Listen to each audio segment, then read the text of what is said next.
సింగరేణి మా సింగరేణి 12 దశాబ్దాల పరుగుల రాణి సింగరేణి మా సింగరేణి.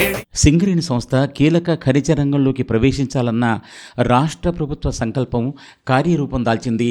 కర్ణాటకలోని దేవదుర్గలో బంగారం, రాగి గనుల అన్వేషణ లైసెన్సు కోసం కేంద్ర ప్రభుత్వం ఆధ్వర్యంలో గనుల మంత్రిత్వ శాఖ నిర్వహించిన ఆన్లైన్ వేలంలో సింగరేణి సంస్థ ఈ గొప్ప అవకాశాన్ని దక్కించుకుంది.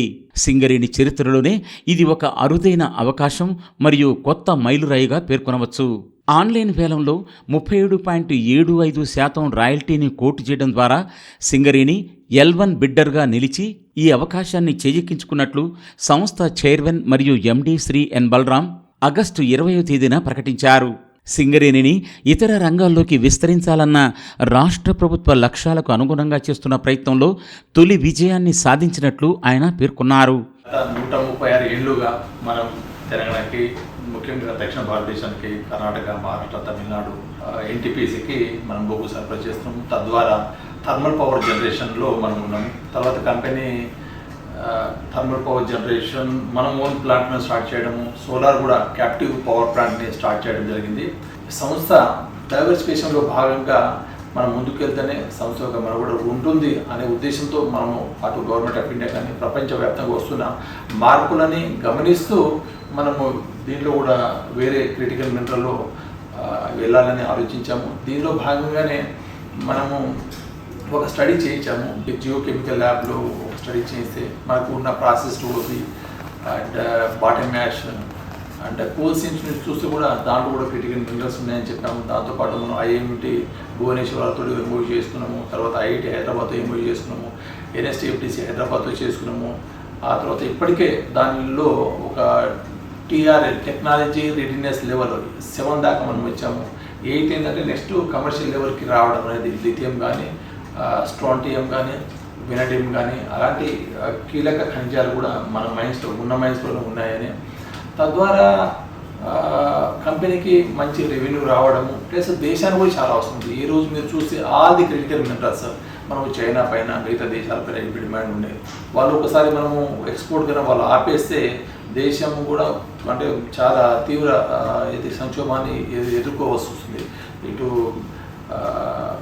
డిఫెన్స్ రంగంలో కానీ, అటు రక్షణ విభాగంలో కానీ, ఈవీ మినరల్స్లో కానీ మిగతా ఇంపార్టెంట్ పరిశ్రమలు కూడా నడవలేని పరిస్థితి వచ్చే ప్రమాదం ఉంది. అందుకోసం భారత ప్రభుత్వం ఆలోచించిందంటే మనము క్రిటికల్ మినరల్ మిషన్ స్టార్ట్ చేసేసి మనము దేశంలోనే స్వావలంబన రావడము, ఆ ప్రిపేర్నెస్ చేయాలని మనము అన్ని PhDలు జరగడం జరిగింది.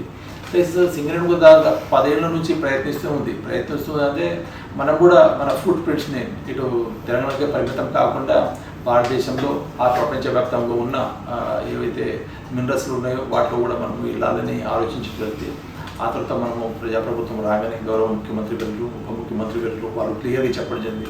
సింగరేణి ప్రపంచవ్యాప్తంగా విస్తరించాలి అనేక రంగాల్లోనే. ఆ ఉద్దేశంతో వారి యొక్క ఆదేశాలతోటి ఒరిస్సాలో ఒక కోల్ బ్లాక్ స్టార్ట్ చేయడం జరిగింది. అలాగే మనం రాజస్థాన్లో సోలార్ ఒక 1500 మెగావాట్ దాకా వెళ్తున్నాము. ఆ తర్వాత మొన్న వచ్చిన మనము గోల్డ్ అండ్ కాపర్ మైన్ ఇప్పటికే మీరు చూశారు. ఓవరాల్ గోల్డ్ ఫీల్డ్ దాదాపు 121 ఏళ్ళు నడిచి దాదాపు 900 టన్నుల బంగారాన్ని మన దేశానికి అందించడం జరిగింది. ఇదే మాదిరిగా geological survey of India, minister of mine వాళ్ళు దేశంలో చాలా చోట్ల వాళ్ళు ప్రిలిమినరీ సర్వే నిర్వహించి ఈ బ్లాక్లో ఆక్షన్ పెట్టడం జరిగింది. మనం ఈ బ్లాక్తో పాటు దేవదుర్గ గోల్డ్ అండ్ కాపర్ బ్లాక్తో పాటు పదార్లో, మధ్యప్రదేశ్లో పదార్లో ఉన్న rare earth element, platinum group of elements అది ఒకటి ఉండింది. ఆ తర్వాత ఒంటిలు, చంద్రగిరిలో రేర్ అర్త్ ఎలిమెంట్స్ ఉందని ఈ 3 బ్లాక్లో కూడా మనకు వేలంలో పాల్గొనడం జరిగింది. ఆ 2 బ్లాక్లు వాళ్ళు చాలా తక్కువ ప్రీమియంతో వేరే PSUs వాళ్ళు దక్కించుకుని, సో దీన్ని మనం ప్రతిష్టాత్మకంగా తీసుకొని ఈ రాగి అండ్ గోల్డ్ బంగారు కానీ దేవదుర్గలో కర్ణాటకలో దాన్ని బిడ్ చేయడం ద్వారా మనకు సింగరేణి సంస్థకి దక్కింది. రానున్న 5 ఏళ్లలో ఈ బంగారం, రాగి ఉన్న బ్లాకుల్లో అన్వేషణను పూర్తి చేస్తామన్నారు. ఇప్పటి వరకు కేవలం బొగ్గు అన్వేషణ మరియు బొగ్గు ఉత్పత్తికే పరిమితమైన సింగరేణి సంస్థ కీలక ఖనిజ రంగంలోకి అడుగుపెట్టడంలో తొలిమెట్టును దాటినట్లయింది. కర్ణాటక దేవదుర్గలోని బంగారం, రాగి నిక్షేపాలున్న ప్రాంతంలో సింగరేణి అన్వేషణ విభాగం వారు త్వరలో తమ అన్వేషణ కార్యక్రమాలు ప్రారంభించబోతున్నారు.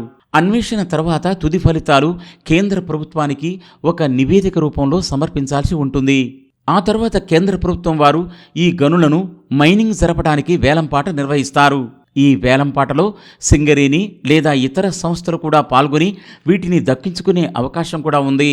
ఈ గనులను మైనింగ్ కోసం దక్కించుకున్న సంస్థలు రాష్ట్ర ప్రభుత్వానికి చెల్లించాల్సిన రాయల్టీలో 37.75% ఆ గని జీవితకాలం మొత్తం సింగరేణి సంస్థకు చెల్లించాల్సి ఉంటుంది. ఎందుకంటే ఈ బ్లాకులకు సంబంధించిన పూర్తి అన్వేషణ సింగరేణి సంస్థ ప్రస్తుతం చేపడుతుంది కనుక. ఈ అన్వేషణ కోసం మొత్తం 90 కోట్ల రూపాయలు ఖర్చవుతుండగా కేంద్ర ప్రభుత్వం వారు 20 కోట్ల రూపాయలను సబ్సిడీగా చెల్లిస్తున్నారు.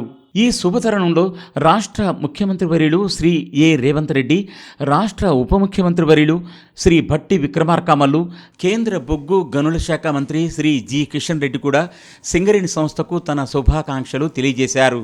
సింగరేణి సంస్థ మరెన్నో మైలురాళ్లు దాటాలని ఆయన తన ఆశాభావాన్ని వ్యక్తం చేశారు.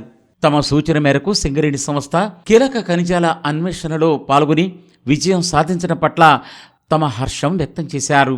సింగరేణి సంస్థకు మైనింగ్లో అపారమైన అనుభవం ఉందని, అలాగే అన్వేషణలు కూడా తమకు అపారమైన అనుభవం ఉన్నందువల్ల ఈ అన్వేషణ పనిని వేగవంతంగా పూర్తి చేస్తుందన్న నమ్మకం ఉందన్నారు. రానున్న రోజుల్లో సింగరేణి సంస్థ అంతర్జాతీయ సంస్థగా రూపుదిద్దుకోవాలని వారు తమ శుభాకాంక్షలు తెలియజేశారు. ఇదే స్ఫూర్తితో ముందుకు వెళ్లాలని సంస్థ చైర్మన్ మరియు ఎండి శ్రీ ఎన్ బలరాంకి ఉద్యోగులకు తమ అభినందనలు తెలియజేశారు. సింగరేణి సంస్థ బంగారం, రాగి అన్వేషణకు లైసెన్స్ సాధించడం పట్ల గుర్తింపు, ప్రాతినిధ్య కార్మిక సంఘాలు తమ హర్షం ప్రకటించాయి. సింగరేణి నిలవాలి దేశంలో ఆదర్శ అగ్రగామి అయి